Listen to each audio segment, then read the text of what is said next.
안녕하세요, 달링입니다. 오늘은 야동에 대해서 얘기할 건데요. 달링들 야동 본 적 있으세요? 보셨다면 맨 처음에 어떻게 보셨는지 기억이 나세요? 스마트폰으로 야동을 처음 접한 분들도 있을 거고, 아니면 지금의 중년들은 8, 90년대에 엄마 아빠의 소장품을 우연히 찾아내서 아마 야동을 접하셨을 거예요. 그때 가정용 비디오 플레이어를 집집마다 들이기 시작했고, 어른들은 19금 영상을 비디오 대여점에서 대여를 해서 구해다가 장롱 깊숙이 넣어두었습니다. 호기심쟁이 아이들이 그거를 우연히 발견하고 진귀한 것을 보여준다며 친구들을 이제 집으로 초대해서 함께 관람을 하게 되었죠. 저도 초대받은 그 친구 중에 한 명이었습니다. 그때 13살 때로 기억하는데 성교육도 전혀 받지 못하고 아무것도 모르는 그 나이에 최고의 수위를 그때 딱 접한 거였죠. 제가 본 영상은 스토리가 그렇게 아름답지 않은 영상이었어요. 불행하게도. 지금도 기억이 나는데 금발의 여성이 검은 안대를 한 채 의자에 묶여있는 장면이거든요. 그때 굉장히 충격을 받고, 저를 초대한 친구가 교회 친구였는데 그 다음에 교회를 가서 만나게 되는 그 모든 어른들을 보고, 특히 남자 어른들을 보고 속으로 더럽다 생각하고 막 째려봤던 기억이 납니다. 저처럼 안 좋게 기억하는 사람도 있을 거고, 그리고 또 어떤 분들은 그 어디서도 받아보지 못했던 내 인생 최고의 성교육이었다, 이렇게 추억하시는 분들도 있다고 해요. 우리나라는 야동이 불법 영상물이죠. 참고로 우리나라처럼 불법인 국가들은 중동, 중국, 북한, 아프리카 이런 나라들이에요. 그리고 유럽, 아메리카는 대부분 합법이고요. 그리고 제한적으로 합법이라고 한 나라들이 있어요. 근데 우리나라는 불법이라고는 하지만 볼 사람들은 다들 찾아서 보고 있죠. 세계에서 가장 다운로드 순위가 많은 나라가 우리나라라고 하는데요. 불법이라서 더 보고 싶은 걸까요? 근데 야동은 정말 해로운 것일까? 여기에 대해서 의문을 가지고 연구를 시도했었죠. 그 포르노에 노출됐을 때 영향에 대해서 연구한 3가지 이론이 있어요. 첫째는 모델링, 모방 이론이에요. 음란 영상물의 내용을 보고 학습해서 따라하게 된다라는 이론인데요. 성범죄자들은 대부분 범죄 동기를 자기가 성인용 비디오를 보고 자극을 받아서 범죄를 저질렀다라고 증언을 많이 하고 있어요. 특히나 성인물을 보고 술을 먹고 범죄를 저질렀다는 경우가 많다고 해요. 그런데 일반적인 사람들은 처음 잠자리를 할 때는 야동을 보고 학습을 해서 열심히 따라하기도 하고, 이런 실전에서의 학습 도구로 많이 활용하고 있는 게 현실이죠. 연인들끼리 재미삼아 보고 따라해보기도 하고요. 자기야, 우리도 침대에서만 하지 말고 길거리에서 한번 해볼까? 사춘기 때 한번 봤던 강렬한, 나름 아름다웠던 야한 영상물을 소중하게 마음속에 간직했다가 첫 경험 때 써먹어보는 분들도 많이 계시겠죠? 그런데 사춘기 때 비현실적인 상황극이나 아니면 폭력적인 영상물을 너무 자주 보게 된다면 현실 감각이 많이 떨어지면서 이거를 순간적으로 나도 한번 실행해보고 싶다, 어떤 안 좋은 타이밍에 충동적으로 그것을 낯선 사람에게 실행해보는 그런 엄청난 사건을 일으키기도 하는 것이죠. 그리고 어른이라고 할지라도 반사회적인 성향이 강한 사람인 경우에 집에서 하루 종일 반복적으로 이런 영상들을 집요하게 보고, 이렇게 비가 철철 내리는 날 갑자기 나가서 위험한 사람이 되어버리기도 하죠. 두 번째는 정화 이론이에요. 카타르시스 효과라고 하는데요. 어떤 욕구불만에 사로잡혀 있는 사람이 몹쓸 짓을 저지를 수도 있는 사람이 폭력적인 영상물을 보고 대리만족을 느껴서 폭력적인 충동이 해소가 돼서 완화가 된다, 이런 이론인 거죠. 그리고 3번째는 무영향 이론이에요. 야동에 노출이 되더라도 긍정이든 부정이든 별다른 영향이 없다 라고 하는 이론이죠. 어떤 이론이 맞을까요? 이거는 답을 내기가 너무 어렵죠. 범죄자들의 경우에는 인터뷰라도 할 수 있지만, 누군가가 내가 새벽에 밖에 뛰쳐나가서 범죄를 저지르려고 했는데 나쁜 야동을 보고 대리만족을 느껴서 범죄를 멈췄다, 참았다, 이런 사람이 있을 수도 있겠지만, 이거를 인터뷰를 하고 통계를 낸다는 게 현실적으로 힘들어 보이잖아요. 그래서 확인하기 좀 까다로운 이론이긴 하죠. 뭐가 맞다고 하기보다는 사람에 따라서 다르다고 보는 게 맞을 것 같은데요. 그러면은 언제부터 이렇게 자극적이고 폭력적인 야동들이 범람하게 되었을까요? 좀 미국의 상황을 보면 어떻게 흘러갔는지를 좀 예측해 볼 수가 있는데요. 미국의 60년대에 집집마다 이제 텔레비전이 보급되기 시작해요. 그러면서 드라마 같은 데서 좀 야한 장면이나 폭력적인 장면들이 자꾸 나오면서 걱정하는 사람들이 많이 생겼던 거예요. 그래서 당시 존슨 대통령이 2개의 자문위원회를 꾸려서 이게 정말 위험한 건지 나쁜 건지 좀 조사를 해봐라 라고 했어요. 그 결과 1번보다는 2번, 3번 그 정화 이론과 무영향 이론이 좀 우세하다는 결론을 내게 돼요.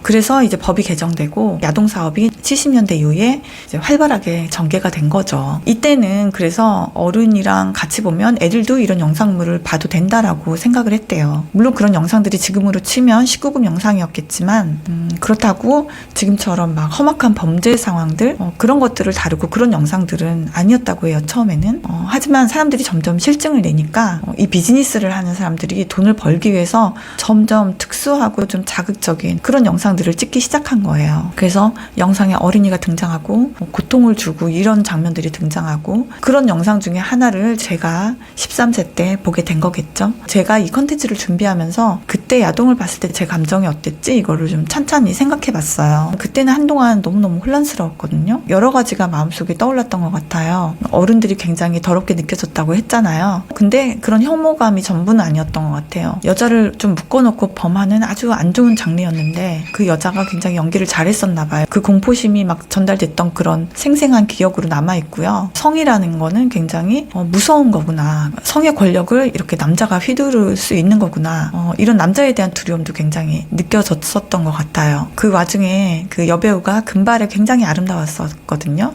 그리고 처음으로 제가 섹슈얼리티에 어쨌거나 노출된 거였잖아요. 그런 범죄적인 장면을 보고 내가 어떤 작은 호기심이라도 제가 충족했다는 그런 것에 대해서 굉장히 죄책감을 갖게 됐던 것 같아요. 그때는 성적인 감각이나 그런 거는 좀 몰랐을 때인데 제가 만약에 그런 감각을 알고 있는 사람이었다면 혹은 내가 만약에 남자였다면 어땠을까라는 생각도 좀 해봤어요. 그때 제가 그 영상을 보고 몇 년 동안 그런 영상을 볼 일이 없었는데 만약에 지금처럼 뭐 스마트폰으로 클릭해서 언제라도 그런 영상을 볼 수 있었다면 제가 막 찾아서 보지는 않았을까? 만약에 지금처럼 온종일 코로나 시대로 집에만 있는 시간이 많았다면 더더욱 많은 시간을 영상을 보는데 혹시 빠져들진 않았을까? 만약에 내가 더 어렸다면 내가 더 어렸고 그 영상물을 끊임없이 계속 접하게 됐다면 어떻게 되었을까?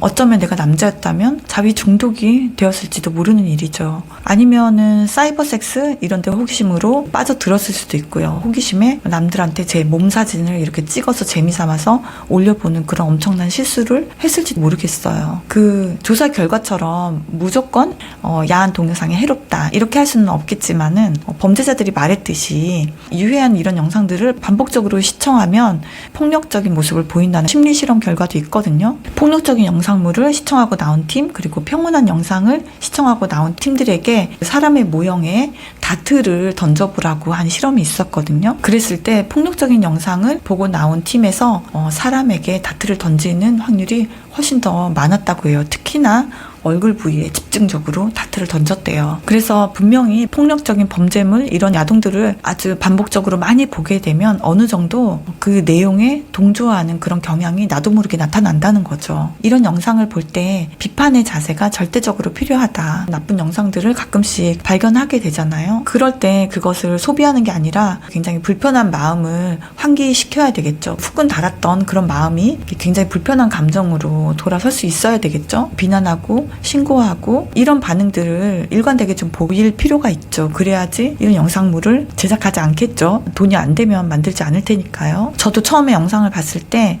제 마음에 힘든 것들에 대해서 누군가에게 도움을 요청하거나 조언을 구하거나 전혀 그러지 못했거든요. 나쁜 짓을 한 거였으니까 어른들한테는 특히나 얘기할 수가 없었죠. 요새 아이들도 아마 그럴 거예요. 내가 나쁜 짓을 했다고 생각을 할 테니까 부모한테 되게 충격적인 걸 봤어요. 이렇게 얘기를 해오기가 쉽지 않겠죠. 자녀가 만약에 그런 얘기를 해온다면 그것만으로도 자녀와 소통을 굉장히 훌륭하게 잘하고 계시는 부모님이라고 볼 수 있겠죠. 부모와 혹시 이런 대화를 해보신 분 계신가요? 아니면은 자녀가 있으신 분은 자녀가 언제 처음 야동을 접했는지 어떻게 접했는지 혹시 아세요? 애들은 우연히 한 번쯤은 다 노출이 된다 또는 노출이 이미 되었다라고 생각하셔야 돼요. 그걸 보고 친구들한테 얘기 안 할 리가 없거든요. 하지만 이런 거에 대해서 어른들이 좀 얘기를 해줘야 돼요. 아이들이 놀라지 않게끔. 때 강제적인 장면 뭐 어린이가 나온 장면, 고통을 주는 장면들, 뭐 근친, 그런 영상들은 정말 나쁜 사람들이 돈을 벌려고 만든 영상들이다. 그리고